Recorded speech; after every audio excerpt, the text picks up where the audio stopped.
하나님께서 우리 모두에게 정말 진심으로 축복하시고 또 한 주간 하나님께서 이 코로나 바이러스 시대를 살아가는 우리에게 눈동자처럼 우리 모두를 지켜주시기를 축복드립니다. 오늘 이 요나서를 통해서 알 수 있는 것은 읽을 때마다 처음에는 몰랐는데 왜 요나가 아미떼 아들 요나에게 하나님의 말씀이 임하니라 그랬는데, 하나님의 말씀을 들을 수 있을 만큼 요나가 하나님과 처음에는 굉장히 가까운 영적 사람이었다는 것을 알 수 있죠. 여호와의 말씀이 아미떼 아들 요나에게 임하니라 이르시되, 근데 하나님의 아무에게나 아무라고 말씀하시지는 않을 거 아니에요. 아미떼 아들 요나는 성경 보니까 선지자예요. 하나님의 구별된 사람이란 말이죠. 근데 요나에게 하나님 말씀이 임했는데, 그 말씀이 너는 일어나 저 큰 성읍 니느웨로 가서 그것을 향하여 외치라. 그 악독이 내 앞에 상달되었음이니라 하시니라. 니느웨에 가서, 니느웨가 너무 악하고 독해져 가지고 그 너무 고통받는 것 때문에 그 악독이 나에게 알려졌다, 상달되었다. 그래서 이제 너가 가서 니느웨에 가서 내 말을 전해라 이렇게 말씀하셨는데, 그러나 반대편에 요나가 여호와의 얼굴을 피하려고 일어나 다시스로 도망하려 하여 욥바로 내려갔더니 마침 다시스로 가는 배를 만난지라 여호와의 얼굴을 피하여 그들과 함께 다시스로 가려고 배삭을 주고 배에 올랐더라. 요나가 하나님의 사람인데 왜 니느웨로 가라는데 반대로 다시스로 갔을까? 우리는 그냥 성경을 읽으니까 전체적인 맥락에서 요나와 하나님 사이에 일어난 사건과 이 이야기 내용들을 깊이 있게 들여다보지 못하고 그냥 지나가는 경우가 많아요. 이 니느웨에 일어난 성은 성경에 보니까 둘레 3일 길을 걸어간다 했는데, 우리가 평균 이제 하루에 사람이 걸을 수 있는 길이 보통 얼마냐면 한 약 30km 잡아요. 30km는 우리 보통 사람들이 열심히 걸으면 30km 걷는다고요. 3일 길이면 성 둘레가 대충 잡아도 90km 아니에요. 꽤 큰 성읍이에요. 성 둘레가 90km 되는 그런 큰 성읍이라고 성경에 나와 있죠. 인구는 얼마였느냐? 인구는 정확하게 몇 명이 산다고 안 나와 있는데, 요나서 4장 마지막에 좌우를 분별하지 못하는 아이가 12만 명이라 그랬어요. 그러면 아이만 한 12만 명 있다 하면 어른들하고 청장년들하고 다 이렇게 보면 이 인구가 적어도 어린애가 12만 명이면 3, 40만 명은 기본적으로도 넘는다는 걸 알 수 있잖아요. 기본적으로 우리가 추산해 볼 때 곱하기 2만 해도 그냥 30만, 4, 50만 되는 큰 도시예요. 이 도시를 쉽게 우리가 그냥 넘어갈 일이 아니고, 지금 우리나라의 목포 인구가 30만 명, 얼마 전에 지난번에 한번 물어보니까 이쪽 저쪽이에요. 그러니까 한 도시의 큰 도시란 말이죠, 이게. 근데 하나님이 요나에게 가서 내 말을 전해라. 회개하지 않으면 그 도성이 멸망당할 거다. 이 말을 전하라고 이제 하나님이 아미떼 아들 요나에게 말씀을 했는데, 요나가 왜 도망을 갔는가? 하나님과 요나 사이에 어떤 일이 있었는가? 이 요나서를 우리가 들여다보면 그냥 보지만, 다시 말씀드리지만 깊이 들여다볼수록 하나님은 요나를 너무 잘 아시는데 요나는 하나님을 피상적으로 아는 거예요. 우리가 신앙생활 하면서 우리가 어떤 위기를 만나거나 고난을 당하거나 그럴 때도 있고, 축복을 받아서 너무 감사할 때도 있고 하지만 골고루 오는 거거든요. 인생이 항상 좋은 것만 있는 게 아니고 항상 나쁜 것만 있는 건 아니에요. 교차로 온다고 이게요. 삶이란 게 그런 거니까요. 그래서 인생을 바다로 비유했잖아요. 풍랑치지 않고 잔잔한 호수와 같은 바다가 될지만 어떨 때는 오늘 성경에 나오는 큰 흉흉한 바다가 될 때도 있단 말이에요. 예? 이럴 때 우리가 어떻게 해야 되느냐는 거죠. 어떻게 해야 되느냐. 그런데 이런 상황에서 요나는 지금 선택을 뭘 해야 되느냐. 하나님은 요나를 잘 아시는데 문제는 요나는 하나님을 너무 모르는 거예요. 종이라는 사람이, 선지자라는 사람이, 그러니까 하나님이 느닷없이 니느웨에 가서 내 말을 전하라는데 요나는 받아들일 수가 없어요. 요나의 감정 조절이 안 되는 거예요. 왜냐하면 요나의 생각은 반드시 자기 생각엔 니느웨가 멸망당하면 딱 좋은 거예요.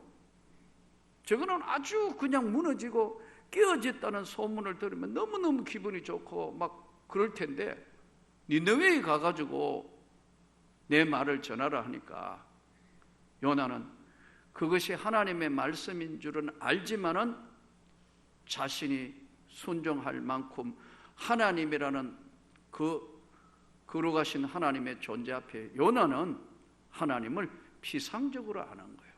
그래서 첫 번째 요나의 행동이 뭐냐면 여호와의 얼굴을 피하려, 여호와의 낯을 피하려고 우선 하나님하고의 관계에서 피하면 되는다 생각하는 거예요. 그래서 요나가 어린애 같은 행동을 해요. 그래서 반대편으로 욥바로 내려갔다는데 욥바는 항구거든요. 배가 막 다니는 항구라고요. 갔더니 또 딱 맞춰가지고 그런 생각하고 내려갔는데 니느웨에 가는 배가 있네요. 왜 하나님 참 어떨 때는 유머스러워요. 그냥 놔둬요. 자꾸 그냥 마음대로 가도록 놔둔다고요. 그게 무너지는 길이고 멸망의 길인 줄 모르는데 그냥 그게 맞는 것처럼 갔다고요. 욥바로 내려갔는데도 갑자기 보니까 다시서 가는 배가 있으니까 배삭을 주고 배를 탄 거예요. 그래도 배를 타고 있는 요나는 마음이 안 편한 거예요. 왜? 조금 더 멀리 가, 하나님하고 조금만 더 멀리 가면, 조금만 더 멀어지면 이제 안 보일 것 같아서 그 배 위에 올라가 있으면 하나님이 위에서 보실 것 같으니까 어린애 같은 생각으로 배 밑창에 내려가서 깊이 잠이 던지라. 이런 거 보면 요나는 자기의 피난처가 뭐냐면 배 밑이라 생각한 거예요. 하나님을 피할 때는 꼭 자기 피난처를 만들어요. 뭐 산으로 간다든가, 뭐 죽기 살기 골프로 치러 간다든가, 아니면 뭐 자기 취미가 그냥 나중에는 그냥 피난처가 돼버려요. 저는 그렇다고 여러분 오해하지 마시기 바랍니다. 뭐 골프 치지 말고 뭐 산에 가지 말라는 얘기가 아니에요. 그러면 꼭 오해하더라고요, 여러분. 하나님 피해가 가면 안 된다는 거죠. 하나님보다 그게 더 예배드리는 거 하나님 앞에 서 있는 것보다 그게 더 중요하면 그 피해가는 거예요. 근데 요나는 피하면 하나님과 좀 멀어지는 관계로 편할 줄 알고 배 밑창에 들어가서 잠이 들었는데 하나님이 그냥 계시지 않고 바다를 흔드시는 거예요. 큰 풍랑이 여호와께서 큰 바람을 바다 위에 내리시며 바다 가운데 큰 폭풍이 일어나 배가 거의 깨어지게 된지라. 여기서 요나는 이제 자고 있는데 배가 깨어질 것 같으니까 사공들이 이제 막 이거 어떻게 돼서 이러냐, 우리 가운데 무슨 죄지은 자가 있느냐, 뭐 어떠냐가 막 내려가 보니까 웬 배삭 주고 탄 손님 하나가 배 밑에 잠들고 있으니까 흔들어 깨워서 어떻게 된 거냐, 그래서 또 선원들이 전부 이제 막 어렵고 힘들고 고통이 오니까 배가 이제 뒤집히면 바닷속으로 들어갈 것 같으니까 각각 자기 신을 부르면서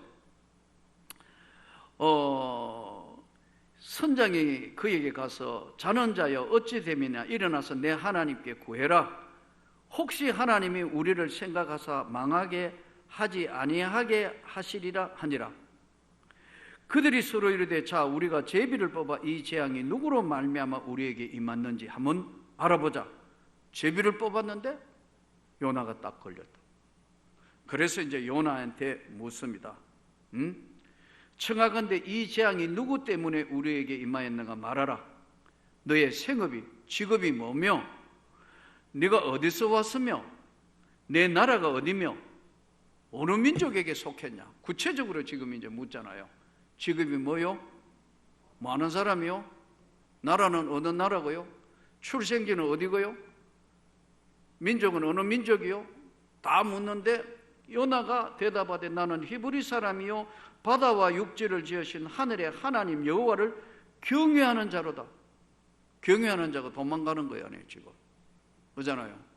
하나님 앞에 구원받은 하나님의 백성이고 하나님 말씀 받았던 지금 요나는 거꾸로 도망가는데 자기가 여호와의 얼굴을 피함인 줄을 그들에게 말하였으므로 무리가 그걸 듣고 두려워했다.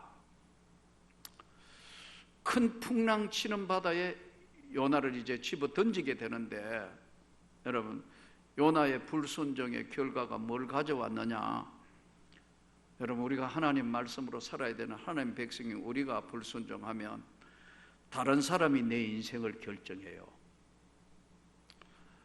하나님이 내 인생을 결정하는 것이 아니고 내가 하나님의 낯을 피하고 하나님 앞에 도망가면 갈수록 우리 인생, 내 인생은 사람이 결정해 본다. 사람이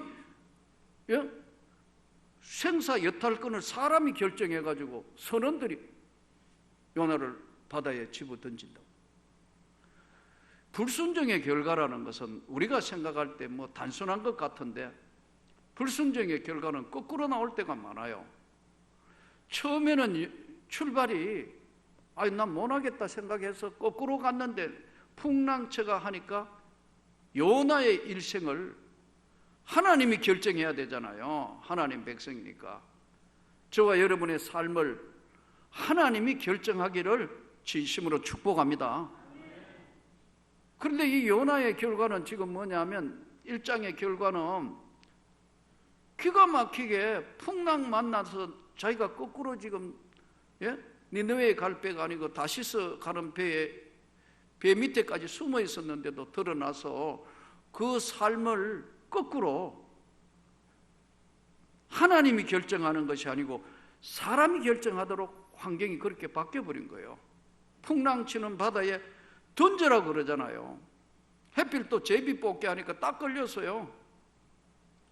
그러니까 나를 바다 위에 던져라. 어려울수록 세상도 힘들고 어렵고 또 뭐 여러 가지 있는 것들을 물어보지도 않아도 알 만큼 얼굴 표정이 어두워지고 힘들고 그런 세상에 지금 우리가 살고 있어요. 그렇지만 한 가지는 잊으면 안 돼요. 하나님의 얼굴은 피할 수도 없고 피하면 피할수록 내 일생을 사람이 결정한다.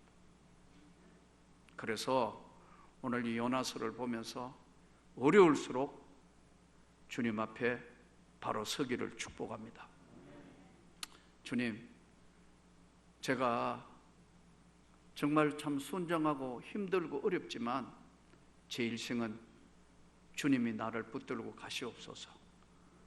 그러면서 만일에 요나가 한 번만 거꾸로만 생각해서 마음에 안 들지만 하나님 제가 순종할게요.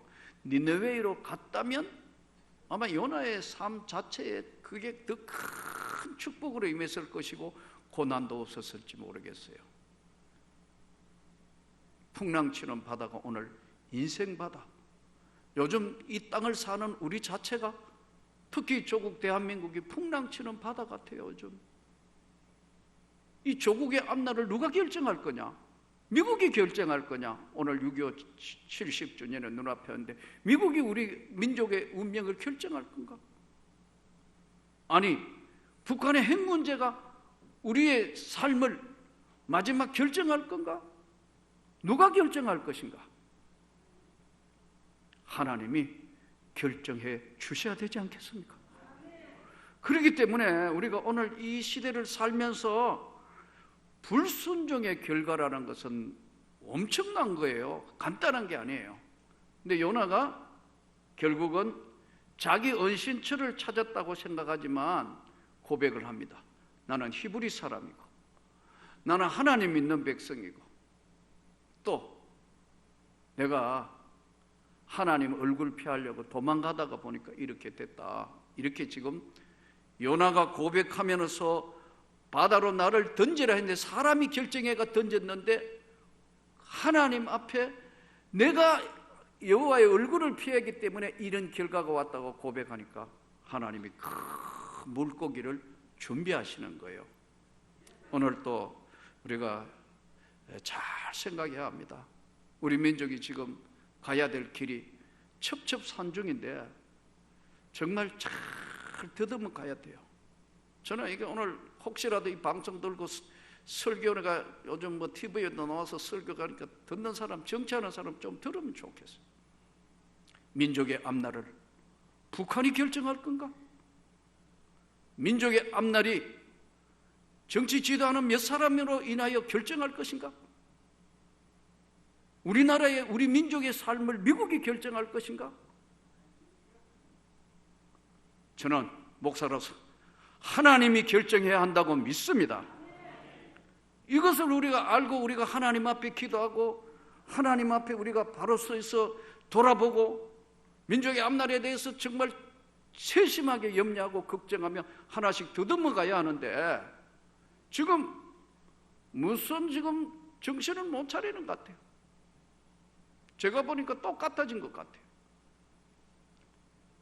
하나님 앞에 우리 자신들은 오늘 반대 방향으로 가는 니느웨이가 아니고 다시스로 간 요나를 끝까지 하나님이 추적해 오시는 과정을 통해서 인간이 결정하지 않고 하나님의 손이 결정하는 우리 모두가 되기를 다시 한번 축복합니다. 창세기에 보면 이런 귀절이 나와요. 창세기 27장 46절, 창세기 27장 46절에 보면 이삭과 리브가 사이의 가정에 이제 문제가 생기는데 에서 때문에 문제가 생겨요. 이 27장 46절에는 성경에 이렇게 기록되어 있어요. 리브가가 이삭에게 이르되 내가 헷 사람의 딸들로 말미암아 내 삶이 싫어졌거늘. 왜냐하면 에서가 우리로 의한 불신 결혼을 한 거예요. 헷 사람 딸하고 결혼해놓으니까 이게 믿음도 없고 여러 가지 문제가 많이 생기니까 어떻게 해야 되나? 야곱이 만일 이제 둘째 아들 야곱이 이 땅의 딸들과 곧 그들과 같은 헷사람 딸들 중에서 아내를 맞이하면 내 삶이 내게 무슨 재미가 있을까? 두 가지를 지금 리브가가 이야기하는데 자기 삶이 싫어졌다. 두 번째, 내 삶에 내게 무슨 낙이 있겠느냐는 거예요. 즐거움이.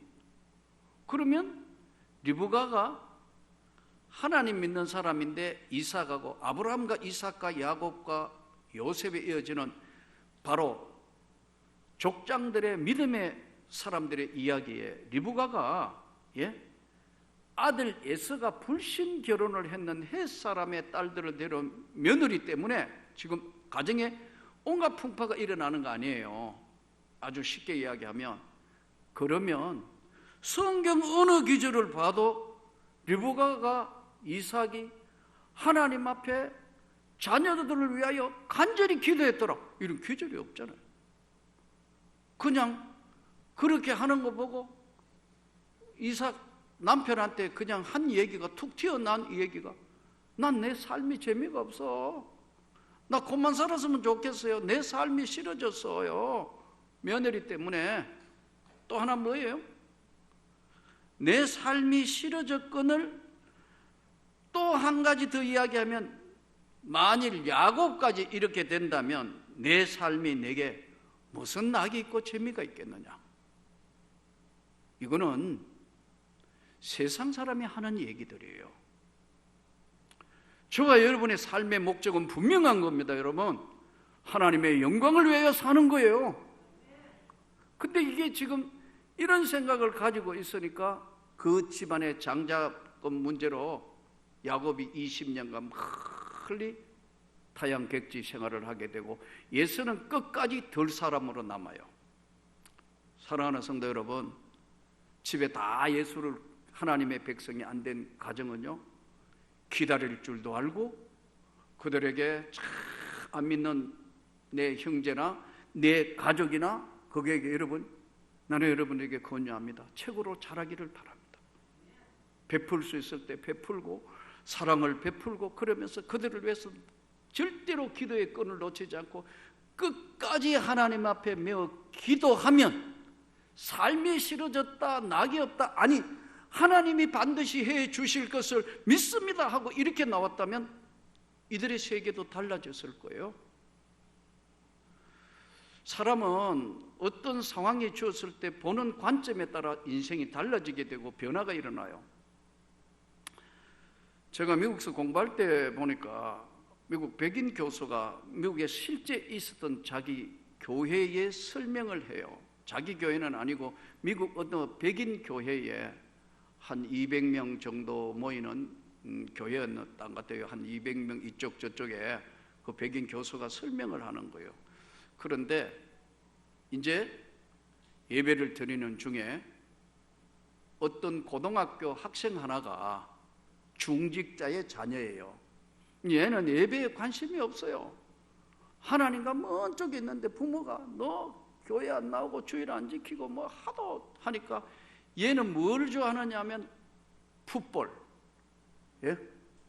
아메리칸 풋볼, 이 미식 축구 우리로 이야기하면 그걸 너무너무 좋아하는데 가만 보이 주일 지금 운동하다가 보이 주일이니까 이거 지금 오늘 안 되겠다, 빨리 또 지금 야단 나고 또 야단 맞겠다 해서 교회에 온 거예요. 복장도 그냥 쫓아와가지고 운동하다가 쫓아가 땀을 뻘뻘 흘리며 왔는데 그냥 뒤에 앉으면 되는데 또 이는 빈자리 보니까 또 가족 옆에 앉아야 되겠다 해서 우리 엄마 아빠 어디 있는가 이래 보니까 저좀 중간에 있으니까 들어온 것 같아요. 그래 왔는데 그냥 허가 더우니까 모자를 쓰고 탁 돌았다. 근데 이게 키가 크고 덩치가 큰 애가 앞에 가로막으니까 뒤에 사람이 안 보이는 거예요.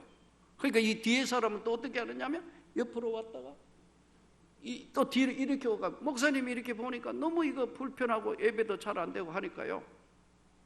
그냥 계셨으면 될 텐데 또 그래 봐주고 넘어가면 될 텐데 하나님 앞에 예배 드리러 온 그게 뭐야 불경건하게 모자 벗어 모자를 벗고 예배를 드리라 했다. 얘가 믿음이 있고 신앙이 있다면 그렇게 안 했겠죠.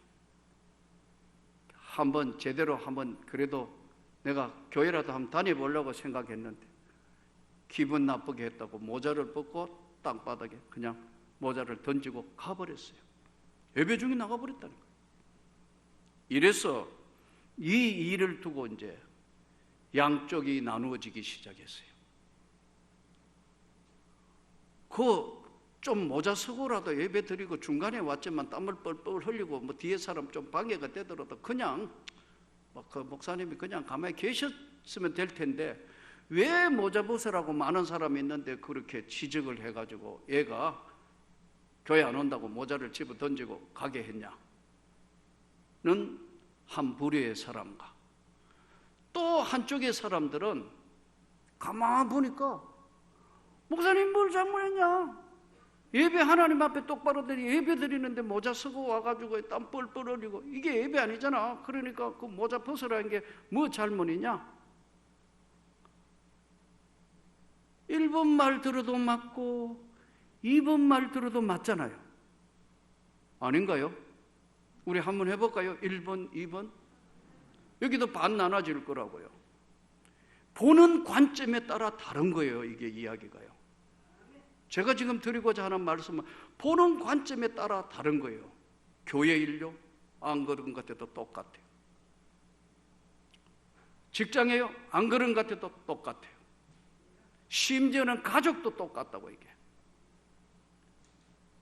하나님은 요나를 잘 아시지만 요나는 하나님을 모르는 거예요. 잘. 하나님의 심정을 모르는 거예요. 요나가. 그래서 둘이 막 양쪽에 이제 처음에는 그냥 말싸움하다가 나중에 감정싸움 벌어져가지고 교회 나누어 버렸어요. 교회 그거 모자 때문에 교회 나눠버렸다니까요. 그런데 교수님이 참 재밌어요. 뭐라 하냐면요, 수업을 하면서 미국 교회에 있었던, 백인 교회에 있었던 이야기를 하면서요, 이 교회 사람들의 성향은 하나님을 믿기는 믿는데 머리로 믿는 사람들이요, 이래요. 예수를 하나님을 믿는데 머리로 믿는 사람들이라는. 여러분, 신앙은 가슴으로 믿는 거예요. 우리가 신앙생활을 가슴으로 믿는 사람은 어지간한 시험이 와도 좀 나한테 못마땅해도 참아주는 거예요. 그냥 넘어가는 거예요. 이 모든 풍랑치는 바다의 역사는 마귀 역사예요. 영적으로 깨어있으면 충분히 이것을 넘어갈 수 있는데, 요나도 마음에 안 들지만 하나님 말씀이 이렇지만 하나님 말씀하시니까 종이 듣겠나이다 했다면 이 문제는 없어진 거예요. 바다에 던져지고 물고기 뱃속에 기 들어가고 뭐 이런 거 아무도 것도 없을 텐데, 이것이 바로 오늘 이 시대를 사는 우리에게 던져진 말씀이에요. 사랑하는 성도 여러분, 풍랑치는 죽음의 바다와 그 너머 생명의 바다로 인도하는 하나님의 손길이 있음을 믿고, 어렵고 힘들어도 하나님이 말씀하시면 아멘으로 순종하여 승리하기를 주의 이름으로 축복합니다.